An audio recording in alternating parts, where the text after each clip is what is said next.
Kabeni kama akati uzondiro Mbanje. Ngada kuti kaone takatodziya. Akati akarotora kemene. Iskeo.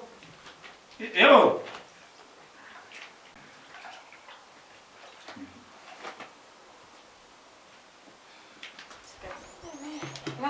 Munopengere.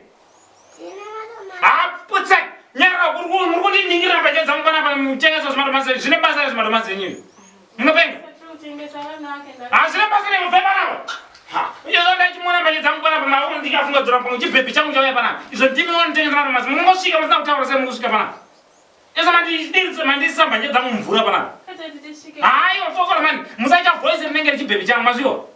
Don't do my voice like my tengesa madomasi mani ubudze mai vako zana voice rinenge richibhepi changu. Vai panapa. Amuona man. Ndoza ndisingadi izvozvo. Mbanje dzodhura kai. Nenda stenga somewhere. Nenda tinga Mbanje somewhere from somewhere.